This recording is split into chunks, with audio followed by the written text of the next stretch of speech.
Sup, fellas? I just got back, not too long ago from an appointment with an autoimmune specialist, and everything he said, basically based off of my labs, is that it's indicative of an inflammatory disorder of the CNS.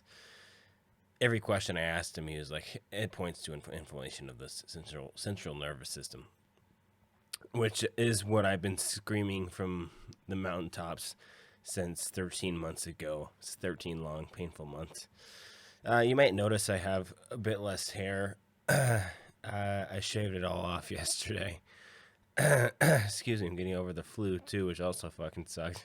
I shaved it all off yesterday. It's kind of a reminder to myself that I'm fighting a battle because there's not a lot of external cues for myself or for other people that something is going on. And for me, I kind of just felt like I needed something to remind myself that I'm fighting. And I also don't give a shit about my hair anymore. It's funny. I used to microneedle. I know a lot of people follow this channel because I microneedled. And I try to prevent my hair from falling out. And your priorities get rearranged quite a bit when you get really sick. And I don't care about my hair. It could all fall out. I don't give one iota about my hair. It could all fall out, and I wouldn't care. Yeah. So that's where we're at now. The doctor's ordered a 5-day course of IV steroids. I've had IV steroids twice before, and we'll see what happens. It didn't help at all last time. The first time it was like magical, basically. It helped me so much. So we'll see if it actually makes a difference this time around. He's ordered genetic testing to see if there's a pro-inflammatory genetic disease that I carry. Should make sense to some degree considering my brother got it. Although I'm not sure if you can have maybe twins with autoimmune encephalitis. Like, is there a genetic component there? I don't think that's well understood at all. Considering neurology today, like probably one of the most respected neurology journals just released an article saying that autoimmune encephalitis is overdiagnosed. And I was like, don't tweet back at it. Don't tweet back at it, because I don't want to be mouthy towards them when some of these doctors there are actually part of the system that I'm being treated at or taken care of at.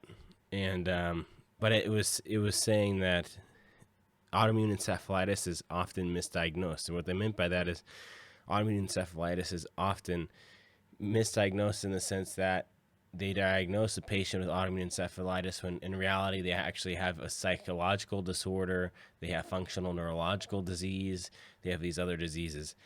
And I'm like, tell me which doctor is over-diagnosing autoimmune encephalitis and point me in their direction, please. Because I've been screaming, and my labs have been screaming that something's been wrong for a year now, more than that. And it's taken this long to get a doctor to say that there's a probable inflammatory condition going on, because they've ruled everything else out, and I have abnormal CSF findings. And it was funny because one of the remarks that somebody made in the article, one of the last remarks was like, well, we wouldn't want to assume that somebody has autoimmune encephalitis when there's something like a cancer going on in the brain. And I'm like, well, you fucking idiot. Wouldn't you do an MRI if there's possible autoimmune encephalitis during the workup? That's part of the workup, is an MRI. So you would do an MRI to rule out things like encephalitis, or maybe incidentally finding a tumor or something like that. You might do a CT angiogram. You might do a venous CT. When I was hospitalized, they did a very thorough workup. So if somebody's diagnosing a patient with autoimmune encephalitis without even doing an MRI or a PET scan, they should have their license revoked. So no, I don't think doctors are overprescribing or overdiagnosing people with autoimmune encephalitis.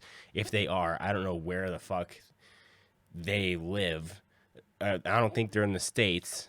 I don't know who the hell they're talking about. I have a feeling the person who wrote this article, I know one of them. I know one of the doctors who wrote the article. I have a feeling that they were overdiagnosing autoimmune encephalitis and inflammation of the brain, overdiagnosing it at first, and then realized that they were making an overdiagnosis of these people without doing thorough workup, and then reeled back and said that that doctors had been overdiagnosing patients with this disease, and when in reality it's kind of a self-reflection that this person's been overdiagnosing patients with autoimmune encephalitis. Because I don't think there's any evidence really whatsoever that it's the opposite. Because when you have autoimmune encephalitis, you have usually a rapid progression of cognitive changes, personality changes, and then very shortly thereafter, psychiatric manifestations. And so what happens then is many people with autoimmune encephalitis get kicked down the psych path. So it's not that we misdiagnose people and say they have autoimmune encephalitis when actually they have bipolar disorder. It's the other way around. They say you have bipolar. For example, my brother was diagnosed with bipolar, or misdiagnosed with bipolar. You get misdiagnosed with bipolar, and then later get found out that you actually have an autoimmune condition of the CNS. It's the other way around completely. Because of the manifestation of symptoms, because symptoms manifest themselves as psychiatric. So what doctor, where does a patient go usually if they're a normal person? Me personally, I had a pretty fucking good idea from month 2 that it was an autoimmune neurological disease, and I had my reasons for that. But if I didn't have my reasons for that, then I would possibly think I had a psychiatric condition like schizophrenia or bipolar. And I myself might have gone down the psych path and thought I had a psychiatric issue going on. If I had never heard the word encephalitis in my life, it's completely backwards there. But anyway, walking away from the hospital. So I had an appointment with an autoimmune specialist, and everything he was saying was, it sounds like it's an inflammatory condition of the CNS. You have symptoms, you have high protein, high intracranial pressure, and high white blood cell count. It looks like an inflammatory condition of the CNS. Now he's trying to pin it down. What is it exactly?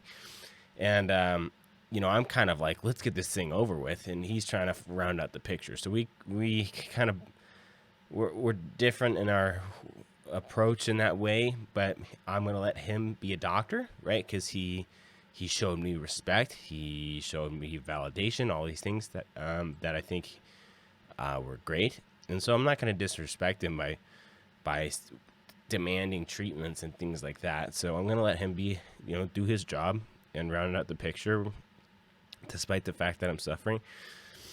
But so before that, I was hospitalized, right? And on the way, I vividly recall, and I'll probably vividly recall for the rest of my life, hopefully it's a long one, I was telling my dad, because he was so caught up in the functional neurological disease, which is, I've explained before, is kind of a neuropsychiatric disease that has a neurological manifestations, but is psychological in origin. So you don't actually have a neurological problem. You have neurological manifestations, and you can get help via speech therapy or physical therapy and things like that, and they can disappear. It's a matter of distracting the mind. I was walking down the Salt Lake City international airport with my dad, and he was all in on that idea, right? And I was just telling him, I was like, Dad, it's going to be, I knew he wasn't going to listen, but I was like, it's going to be encephalitis. It's going to be encephalitis. There's nothing else makes sense. It's going to be encephalitis.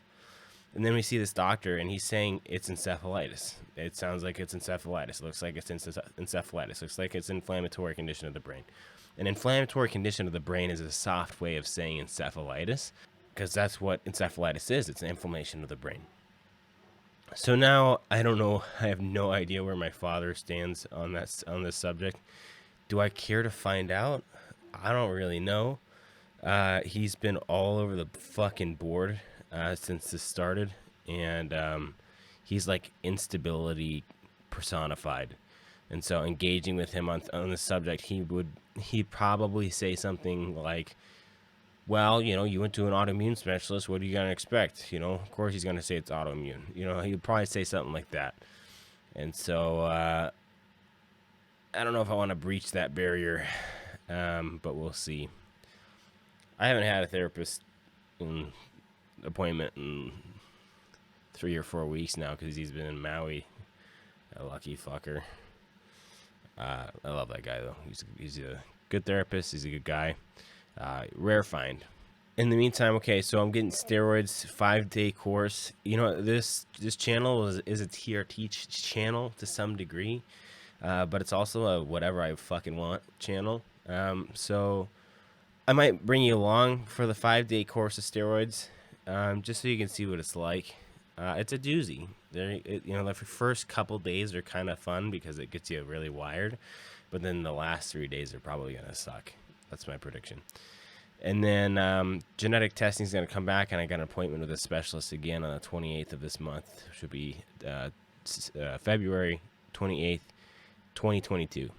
Something else to note about the appointment. They did a MoCA test, which is a very basic cognitive test, a fielding test, and I scored low on it.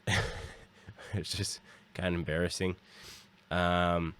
I counted backwards from 7 incorrectly. I got the year wrong. I could not recount or repeat the list of words that they had gave me. So for anybody interested how dumb I am, I scored 24. I think it's out of 30. So I scored a 24. A 26 is normal, so I'm just below average. And yeah, so that's indicative of mild cognitive impairment. That's all I have to say today, and I'll keep you guys updated because I know some people give a shit, and that's what this channel is for. It's for people who give a shit. People who don't give a shit can unsubscribe. you can fuck right off. I don't care. Yeah, but maybe this channel. My brother and I run a little channel for our health, but I don't get to say everything I want there because I know my family watches. And so I got to hold my tongue with language and also saying things about my dad and just family stuff. And you don't get to see the dirty underbelly of what it's like or what I'm thinking. So I might just kind of transition this channel slightly in the direction of my health journey, so I can take you guys along with. So again, those who care can watch and see what it's like. All right, that was a video. I'll check you guys in the next one, hopefully when I'm doing my corticosteroid therapy infusions, IV infusions. And I'll keep you updated on my health. And hopefully we can get this thing sorted to some level soon. Just take away 20% of my pain, man. Yeah. All right. Cheers, guys. Appreciate you watching, listening, caring, thinking, commenting, etc. Talk to you later.